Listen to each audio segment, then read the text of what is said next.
Alhamdulillah. Salatu wassalamu ala Rasulillah, la haula wala quwata illa billah, asyhadu an la ilaha illallah, asyhadu anna Muhammadan abduhu wa rasuluh. Allahumma shalli wa sallim wa barik ala sayyidina Muhammadin wa ala alihi wa sahbihi ajmain. Amma ba'du. Rabbi shrah li sadri wa yassir li amri wahlul 'uqdatam min lisani yafqahu qawli. Shadaqallahul azim. Baik, terima kasih untuk yang telah hadir dan ikut bergabung di Zoom pada hari ini. Dan pada kesempatan hari ini kita akan membahas tentang isi teks eksposisi, dan ini merupakan sebuah materi baru. Ini materi yang kedua setelah yang sebelumnya itu adalah LHO, yaitu laporan hasil observasi. Maka yang selanjutnya ini adalah berkaitan dengan isi teks eksposisi. Langsung saja, untuk mempersingkat waktu dan juga mengefisiensikan pertemuan kita pada hari ini, yaitu berkaitan dengan pengertian sebuah teks eksposisi. Teks eksposisi merupakan sebuah teks yang berisi karangan atau paragraf yang memuat sejumlah pengetahuan dan informasi yang disajikan secara singkat, padat, akurat, dan mudah untuk dipahami. Jadi teks eksposisi ini harus bersifat nyata dan harus real atau sungguh-sungguh dan ilmiah atau dapat dikatakan sebagai teks non-fiksi. Kenapa dikatakan sebuah non-fiksi? Karena kalau fiksi itu kan terbagi atas 3. Yang pertama itu adalah sebuah prosa, di mana prosa gabungan dari sebuah novel dan juga sebuah cerpen atau cerita pendek. Lalu yang berikutnya, kalau fiksi ada sebuah puisi dan juga drama. Jadi ada 3 komponen di dalam fiksi. Nah, teks eksposisi ini masuk ke dalam sebuah teks non-fiksi. Jadi tidak berhayal atau memang kenyataan atau arus ceritanya itu memang sungguh-sungguh dan real, akurat dan faktual. Jadi teks eksposisi berupa karangan yang berdasarkan fakta. Nah, terbukti kan bahwa memang teks eksposisi ini berlandaskan hal yang real atau fakta, ditunjukkan untuk memberikan informasi kepada pembaca. Selain itu juga teks eksposisi memiliki tujuan untuk menjelaskan atau memaparkan jumlah informasi tertentu kepada para pembaca dengan jelas. Oleh karena itu, dengan membaca teks eksposisi, maka pembaca akan mendapatkan pengetahuan secara rinci dari suatu kejadian atau hal yang penting. Secara sederhananya adalah sebuah teks eksposisi merupakan karangan yang ditulis oleh seseorang bertujuan untuk memberikan sebuah informasi berdasarkan hal fakta yang terjadi. Jadi seperti itu, walaupun memang bentuknya adalah sebuah karangan ya, tetapi yang harus digarisbawahi, karangan di sini tidak berbentuk imajinatif ataupun berbentuk hayalan, tetapi memang berdasarkan fakta yang terjadi, walaupun memang ada subjektivitas di dalam tulisan yang dibuat oleh si penulisnya. Jadi tergantung sudut pandang si penulisnya. Jadi seperti itu ya, berkaitan dengan sebuah teks eksposisi. Kita lanjut dulu. Berikutnya ada 3 struktur teks eksposisi. Yang pertama ada tesis, argumen, dan juga penegasan ulang pendapat. Tesis di sini merupakan pernyataan pendapat si penulisnya. Ya, di dalam struktur teks eksposisi tesis atau pertanyaan ini bukan pertanyaan ya, tapi pernyataan pendapat ini berada pada bagian pembuka teks.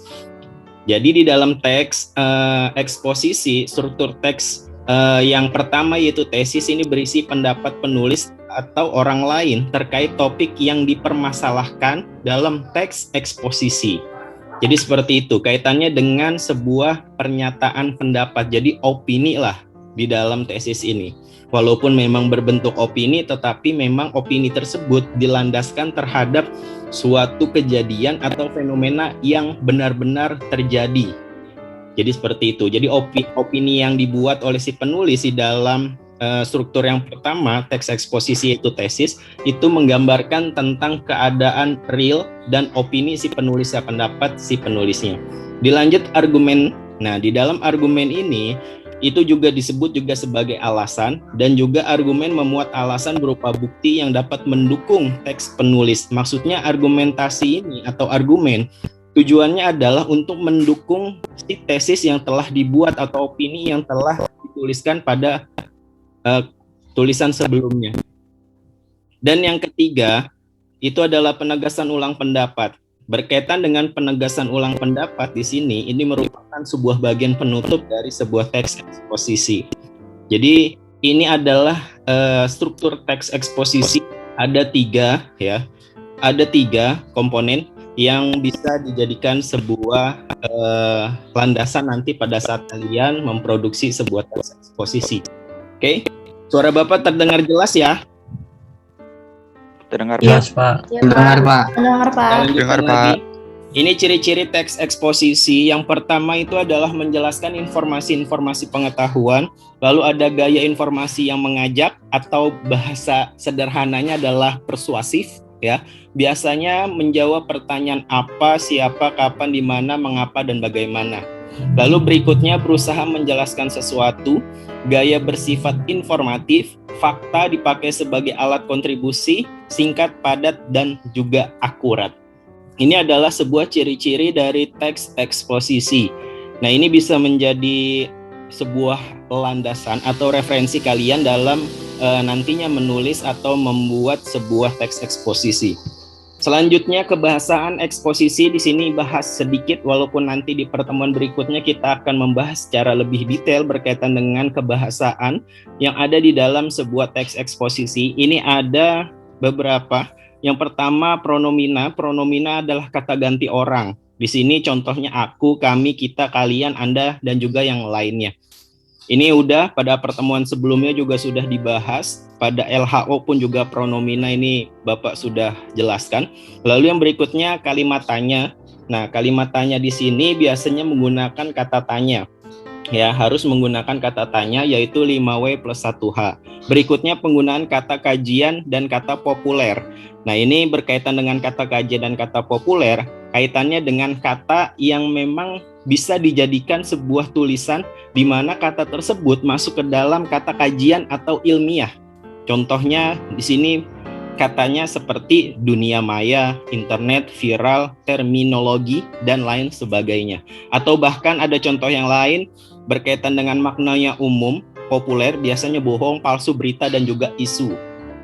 Jadi seperti itu. Yang berikutnya, penggunaan kalimat tanya sudah tadi penggunaan kata transisi. Nah, kata transisi di sini, ini adalah contoh katanya ya. Seperti, nah, dengan demikian, sebaliknya, sehubungan dengan hal tersebut, dan sebagainya. Itu adalah kata transisi. Jadi penghubung atau menjembatani sebuah kalimat yang sebelumnya telah dituliskan, lalu ada kata penghubungnya atau kata transisinya. Jadi seperti itu, berkaitan dengan kebahasan eksposisi. Lalu berikutnya, verba aktif pasif. Nah, ini juga sudah dipelajari pada pertemuan sebelumnya di LHO, kaitannya dengan kata kerja aktif dan juga kata kerja pasif. Bahwa biasanya kalau kerja aktif ditandai dengan morfem atau imbuhan me, ber, itu biasanya di awal kata. Ini berkaitan dengan kata kerja aktif atau verba aktif. Atau kalau misalkan verba pasif atau kata kerja pasif, dia biasanya menggunakan di, ter, dan ke, an, ya. Awalan ke dan akhiran an.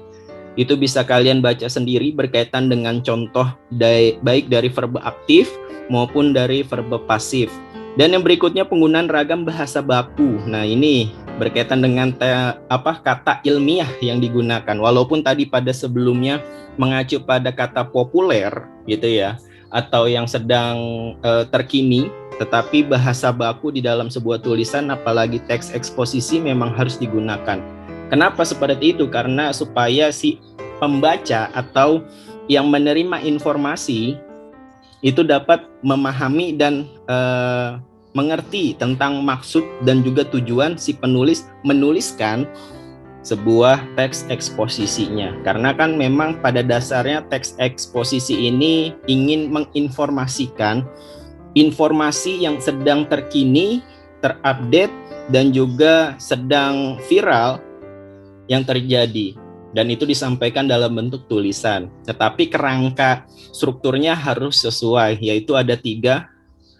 Yang mana yang pertama ada tesis, yang kedua ada argumen, dan yang ketiga ini ada penegasan ulang. Oke, ini berkaitan dengan kebahasaan, dan ini cara dalam membuat teks eksposisi. Di sini Bapak jelaskan sedikit saja karena memang pada dasarnya ini nanti di pertemuan yang akan datang kita akan lebih fokus dalam memahami bagaimana cara menuliskan teks eksposisi. Yang pertama menentukan topik teks, menentukan tujuan teks, memilih data yang relevan dengan tema, membuat kerangka karangan, menulis pembahasan berdasarkan kerangka karangan dan menyimpulkan. Nah, ini kesimpulannya ya. Kesimpulan dari sebuah teks eksposisi adalah bahwa karangan eksposisi adalah karangan yang menjelaskan sesuatu atau memberitahukan sesuatu sehingga pembaca mengerti dan memahami apa yang ditulis. Dan dalam hal ini karangan eksposisi pun juga membahas atau menerangkan suatu hal dengan memasukkan bukti-bukti yang konkret. Namun dalam karangan ini tidak bermaksud untuk memaksa atau memengaruhi para pembacanya. Jadi karangan ini hanya bertujuan untuk memberikan informasi. Dan sarannya itu tadi sudah, dan ini sudah ada kata terima kasih berkaitan dengan paparan yang harus kalian ketahui tentang sebuah teks eksposisi. Oke, sampai di sini adakah yang ingin ditanyakan berkaitan dengan sebuah teks eksposisi? Silahkan. Pak, mau nanya. Ya, silahkan Usman. Kalau berita itu termasuk teks eksposisi ya, Pak? Oke, kalau berita itu termasuk ke dalam teks eksposisi atau tidak? Di berita itu bagian dari teks eksposisi, tetapi eksposisi tidak seperti berita. Kenapa seperti itu? Karena berita ini lebih fleksibel dia. Kenapa lebih fleksibel? Karena ketika berita yang dituliskan memang mengacu ciri-cirinya hampir sama dengan berita, tetapi ada satu yang tidak bisa dilakukan oleh teks eksposisi, yaitu dibacakan.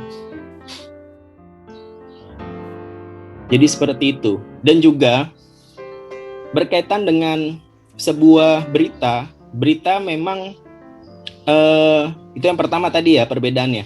Lalu yang kedua, bahwa berita ini lebih bersifat progresif. Maksudnya progresif itu adalah terus-menerus dan bisa untuk digali. Sedangkan untuk yang eksposisi ini hanya pertama ketika fenomena atau kejadian tersebut sedang terjadi, maka secara tidak langsung itu dituliskan. Apakah itu bisa terus berlanjut tergantung dari fenomena yang terjadi. Tetapi kalau berita itu bisa untuk digali secara terus-menerus dan ditelusuri. Sedangkan di dalam eksposisi itu hanya seperti menggambarkan tentang kejadian yang terjadi. Contoh misalkan banjir di Jakarta, penyebabnya apa, lalu ada korbankah, lalu ada suasana yang dibangun atau tidak. Maksudnya si penulis biasanya lebih kepada menginformasikan tentang kejadian tersebut dalam bentuk tulisan. Tetapi kalau berita ada liputannya, itu berbentuk bisa video, bisa juga berbentuk penyampaian informasi yang disampaikan melalui presenternya atau pembawa acara di dalam pembawa acara berita. Jadi memang secara sederhana apakah kalau esensi pertanyaannya sama atau tidak dengan berita, jelas berbeda. Tetapi berita dan eksposisi ini memiliki bagian yang penting dan sama ketika memang ini dituliskan. Berita pun juga bisa dituliskan. Dan yang paling mendasar yang menjadi benang merah persamaan antara berita dan juga teks eksposisi itu adalah memberikan informasi kepada halayak umum. Itu yang menjadi persamaannya. Tapi kalau misalkan pertanyaannya sama atau beda, secara garis besar ya sama, tetapi secara spesifik itu berbeda. Jadi seperti itu Usman. Iya Pak, makasih Pak. Oke, berikutnya ada lagi yang ditanyakan? Silahkan.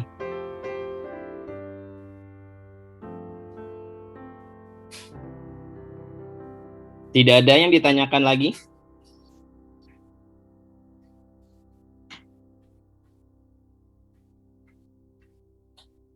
Baik, kalau tidak ada, kita masih ada sekitar waktu setengah jam. Yang berikutnya kalian akan mengidentifikasi, nanti Bapak akan Bapak akan informasikan melalui via chat di WA.